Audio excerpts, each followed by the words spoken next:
Well, once again, free speech is under attack from a small group of Muslim fanatics, this time in Canada, where Maclean's magazine is being hauled before a couple of laughably named human rights commissions for printing an article about the threat of militant Islam to our freedom in the West and our boneheaded complacency in the face of it.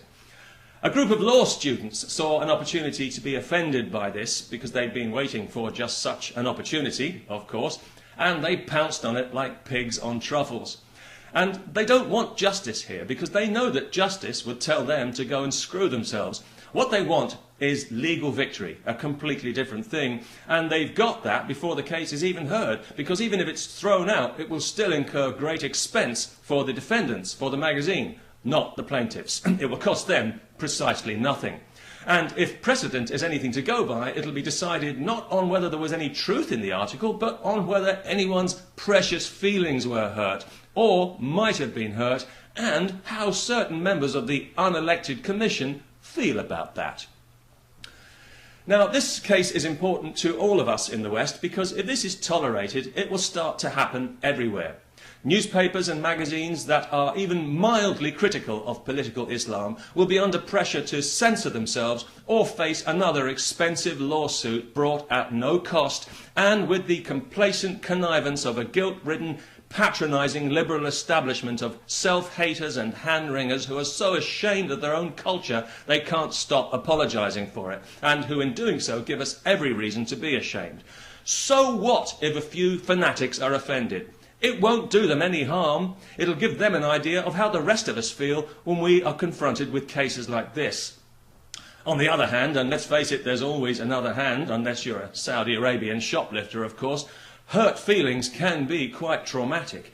I've heard that it can take seconds, sometimes even minutes, to get over it. So I'm not a bit surprised that Canadians are sympathetic, because they're a very warm and welcoming people. And I know this because I lived and worked there for several years. So I also know that they're not fools. And they can see they're being taken for a ride here, that their well-meant humanitarian laws are being twisted and used against them by people to whom the very idea of human rights is blasphemy. They can see that bringing this case is nothing but an act of legal terrorism, a low-down, dirty little stunt with no moral weight whatsoever, and that those who indulge it and who connive with it are not only making fools of themselves, they're making a fool of their country, when they'd be far better employed focusing on the genuine human rights of young girls shipped off to forced marriages or murdered for refusing to go. You want my opinion? No? Good. Here it is anyway.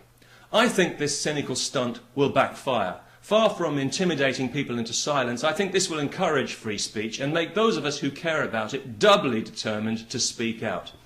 Look what happened with the cartoons. The famous one with the turban bomb, that's all over the internet now, and it will always be all over the internet. It will never go away. If they hadn't made a fuss, it would have been forgotten long ago. Every incident like this will simply put a little more steel into people's resolve not to accommodate political Islam. We already know in our hearts there's no reason why we should have to accommodate this repressive medieval ideology, which most of us in the West, frankly, don't want anywhere near our society. And we should be entitled to say that openly and freely, without fear of persecution.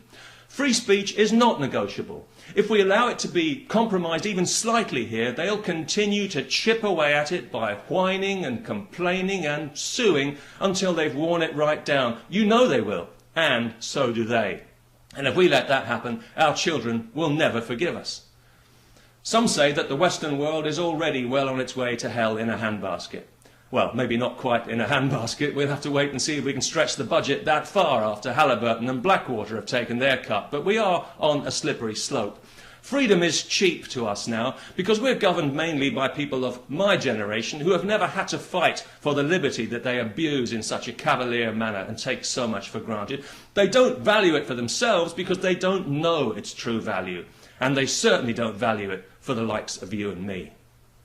So if you're happy about that and you're content for your freedom to be filtered through other people's narrow beliefs and prejudices, then you can roll over and go back to sleep now.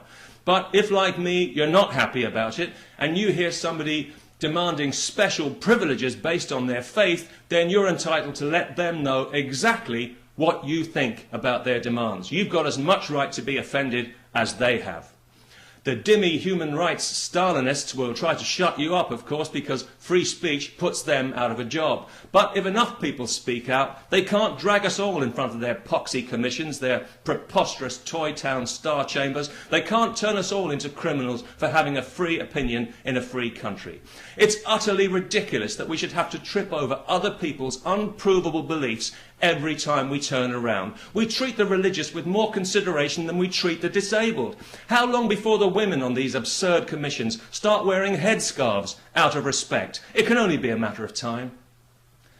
You know, I think ordinary Muslims in Canada who just want a peaceful life, as I know most of them do, I think they could argue that by taking on this bullshit case and giving it publicity it doesn't deserve, the Human Rights Commissions have themselves unnecessarily increased tensions and resentment towards Muslims, and perhaps even made it more likely that they'll be abused. And I think any Muslim who took that one on and who sued these unelected, self-righteous non-entities right back into the cosy PC universe they live in would become an instant national hero. Ain't that the truth, oh Canada? Peace, eh?